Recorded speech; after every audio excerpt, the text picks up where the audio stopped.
So what's up everyone, this is Pathfinder here, and today we have another Pathfinder Z killing guide. And today is all about the boss, HANS. Okay, I'm going to be doing every single perk in order as it is in the game, and the first one being the Berserker. Now what do you need to know about the Berserker? Well, the Berserker has the Eviscerator, and the Eviscerator does a massive amount of damage to HANS, or any Z for that matter. But on top of that, if you block, you take way less damage and he will stumble back, and that's your time to just, you know, shoot him in the head. Okay, this tactic goes for every single perk that I'm going to be showing off here, and that is you need to do your best to destroy his shield. And if you are certain that you can't destroy his shield, then don't waste your ammo on him, and just conserve the ammo as much as possible and leave him to heal on somebody. And while the Berserker is very fast, you can easily outrun the HANS and shoot them while you're doing so. Okay, now let's jump right into the second perk, the Commando. Now while the Commando is, for me personally, not a very good perk to kill big Zeds with, or am I just stupid with it? I'm not sure, it could be either or, but for me, the Commando feels completely underwhelming for killing any big Zeds. Especially the boss. Now I do always try to avoid being the Commando for the boss, but if I have to be the Commando, then I just have to support my team. That's it. That's the Commando. You need to just, when everyone is going for HANS, the Berserkers and the Demolitionists and all the SWATs, you just go and shoot them and support. At least that's my tactic for it, because if you're solo on a 6-player Hell on Earth and everyone is dead and you're the Commando, you are not going to manage it. Unless he gets stuck or you're exceptionally good at the game. The Commando, in my opinion, just doesn't have enough firepower to deal with the boss, so avoid it as much as possible for the boss. And don't get me wrong, I like the Commando for trash killing Zeds, and from wave 1 through like 7 or 8, it could be a very fun perk to play. But when you hit the 9 and 10, which they are like more fleshbounds and skrakes, then this perk struggles. I mean, starts to struggle, but you get the point. The only good thing about being the Commando for the boss is that you can have the HM Tech Assault Rifle, which doubles as a healing rifle, so at least you can heal teammates while you casually shoot the boss. I would never actually recommend to play the Commando for the boss in any Hell on Earth game. But hey, that's just my opinion. Okay, now I know that this video is quite long and some of these perks are going to go on forever, such as you're going to see in just a couple of seconds, I mean minutes here, but yeah, this video is going to be long, so apologies if I don't talk over every single second.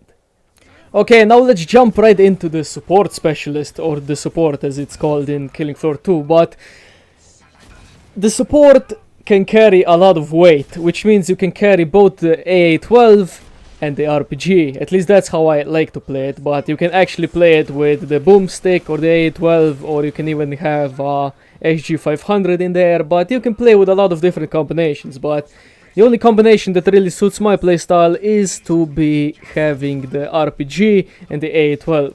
The RPG for killing him quite fast, I mean lowering his health quite fast and restoring his shield, and the AA-12 just to finish little Zeds off and to casually destroy his shield when I have to. Now I do like playing the support, don't get me wrong, but the shotguns are quite like underpowered for the boss, and that's why I keep the RPG at hand every single time. But the main factor for the support to be playing it in a boss battle is that you carry the backpack, and that backpack can actually give your team ammo, and therefore your team can do better stuff. At first I really thought that the shotguns are going to do significantly more damage than they actually do in this game, because if you compare Killing Floor 1's support to the Killing Floor 2 support, in Killing Floor 1 you can just basically wreck the Patriarch or the boss, and in this game it takes quite a long time to start nipping away his health, and they just don't actually do that much damage. I don't know why that is. Now I don't think the support is terrible for the boss, but I would much rather play something else.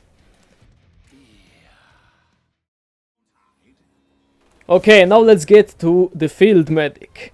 Now the field medic is, in my opinion, the best team playing perk because you can heal each and every one of your teammates.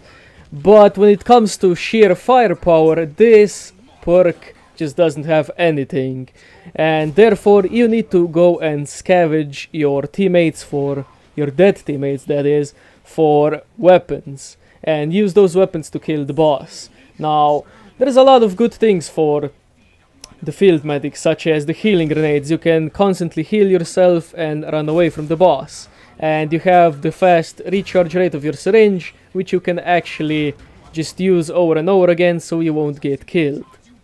On top of that, you even have 175 armor, which can actually be very useful if you get in a tight situation and need to run away.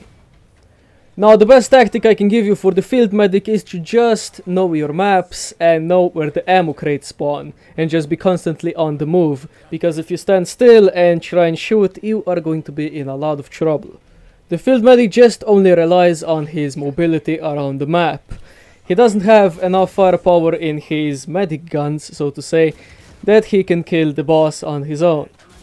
Personally, for me, I kind of like the field medic if I'm alone or if I'm with a team, because the field medic is just an all-around perk, like the Survivalist, for instance. The only problem for me with the field medic is that it lacks a lot of action, because you need to only be constantly healing your teammates, because they are eventually going to get hit.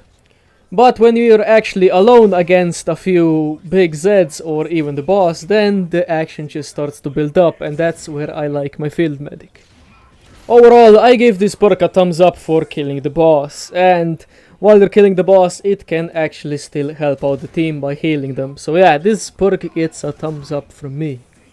And if you're wondering why I use the RPG here, it's because I always pick the RPG for the perks that I know that they don't have enough firepower. Okay, now let's head into my favorite perk for killing HANS with, and that is the Demolitionist.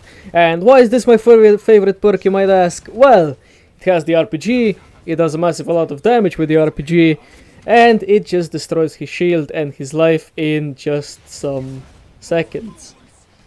Now the best way to play the Demolitionist, at least for me, is to have the HX, whatever the hell that pistol is, the first one you spawn with, and the RPG. The RPG for the big Zeds and the boss, and the HX pistol for the little Zeds. And I still don't know to this day why some people despise the Demolitionist.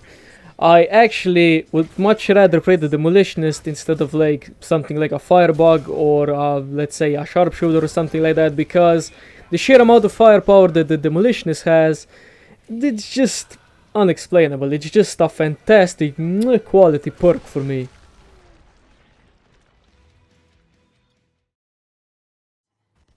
Okay, now let's head into my worst and most painful perk to play against the boss. Any boss for that matter, and that is, would you know it, the Firebug.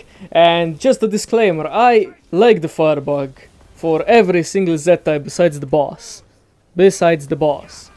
Because when the Firebug and the boss meets, it's just so bad and so freaking sad that it's not even freaking worth mentioning. So in this case right here, I have the microwave gun, and with that I have the double barrel, because that's how, if I'm forced to play the Firebug for the boss for some unknown reason, I usually play the microwave, because that's the only weapon that does any significant damage to the boss, and I have the double barrel just to repel me backwards when he wants to come and attack me.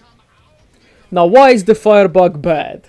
Well, it's lack of range on weapons. That's it. It's lack of range. The only ranged weapons that the Firebug has is the trench gun and the Spitfires, and they don't do any damage to the boss. Would you know it? So therefore, with the microwave, you need to go at least like 5 to 10 meters before you can actually start doing damage. And the boss will most likely shoot you and start charging at you, and you will eventually die, unless you get lucky and you have the double barrel to repel you backwards. So that's the story of my life with Firebug. Now, as you're seeing here, the only positive thing for the microwave is that it pushes the Hans or whichever boss sideways and he starts to strafe and he starts to panic and shit like that. But that's the only positive thing to the microwave, because if that wasn't in the game, the stumbling back and the evading, you would probably die in the first like 5 seconds of you meeting the boss. Now keep in mind, this is solo and I'm struggling to kill him. Now imagine you being solo Firebug on a 6-player Hell on Earth game. Good luck and have fun. That's the only words I can give you for you being the Firebug in a Hell on Earth game. Okay, I actually went on the YouTubes and checked out some of the videos about how to kill the Hans with your Firebug on like Hell on Earth, and I found like a couple of videos and all of them were just basically kiting the boss around the pillar, and I didn't want to do that in this video, and that's why I'm just like running around and taking a massive amount of damage every single time. And I tried with all of the different weapons that the Firebug has and I just couldn't kill him, so therefore I had to go and buy another perk's weapon that I could use with this perk, because just with the Firebug weapons you have to be extremely good at the game or extremely lucky to kill him just with the Firebug weapons. Now killing the boss with the Firebug was taking a hell of a lot of time, so I'm just going to skip it until I killed him. So here we go. I managed to kill him with the double barrel, because with the microwave it has a lot of ammo, but it burns through that ammo quite fast, so you actually do need some other weapons to kill him.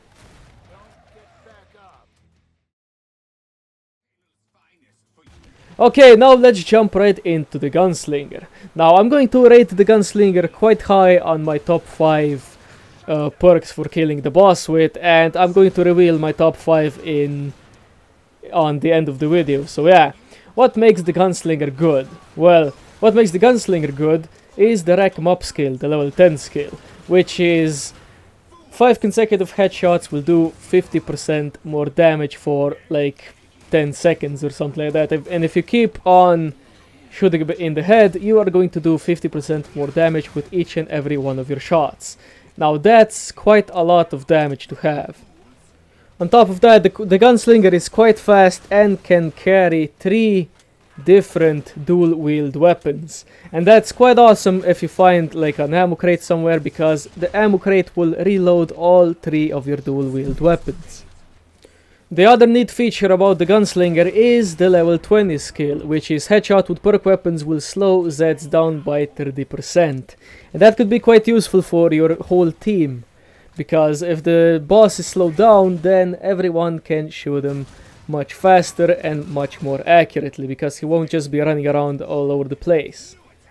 Now if you invest a lot of time in playing the Gunslinger, you are going to be getting way better results that I'm having right now, because I'm not used to the Gunslinger by any means. I can't always headshot every single possible head that I see with the Gunslinger, but I know a few people that can, and their gameplays are actually quite freaking satisfying to watch. And therefore my main perks are pretty much the Demolitionist, the Berserker, and maybe even the Survivalist. But I'm starting to get back into the Gunslinger, but no promises there. If I'm going to be good, I'm going to be releasing much more Gunslinger footage, but if not, then this is what it is. Okay, now another high damage dealing perk, which is the Sharpshooter.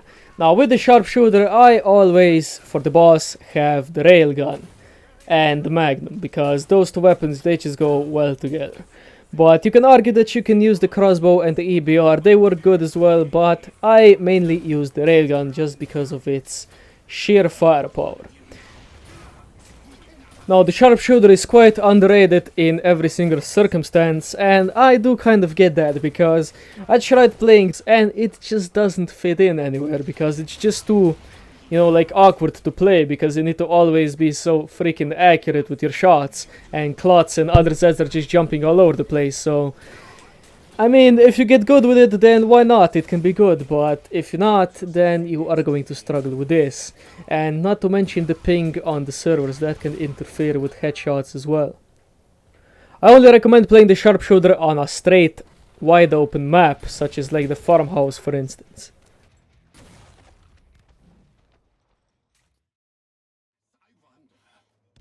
Okay, now let's head right into the Survivalist.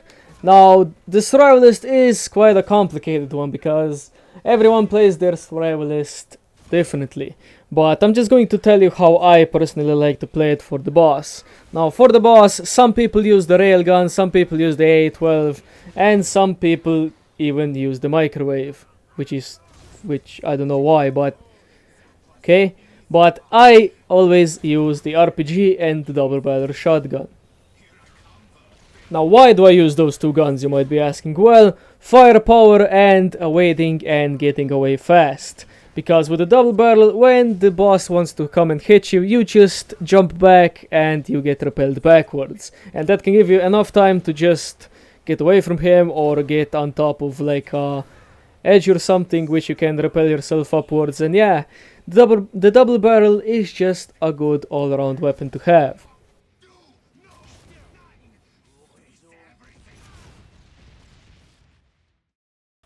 Okay, now let's head into our last perk for this episode, which is the SWAT.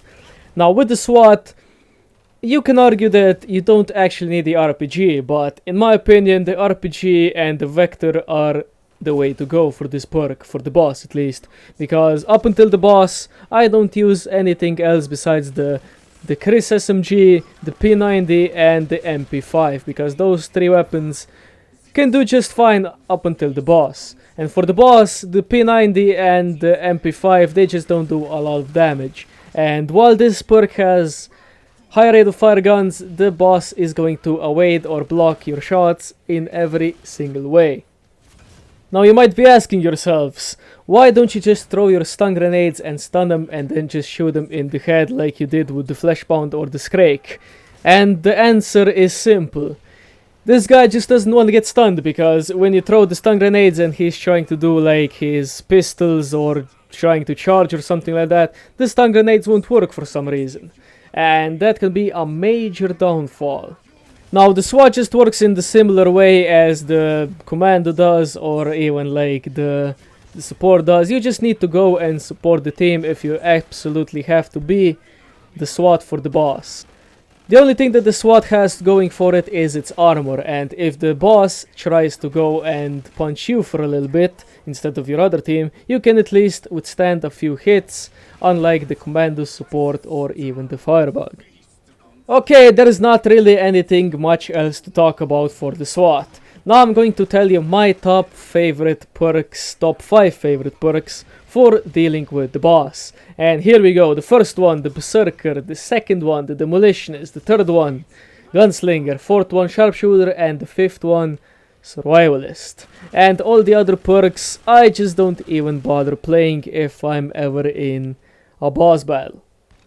I hope you guys enjoyed this, and in the series 4 there is going to be the Patriarch, so look forward to that. And yeah, hope you guys enjoyed. Leave a like, subscribe, and put your opinions in the comments. I'll be reading every single one of them. So yeah, see you guys in the next episode.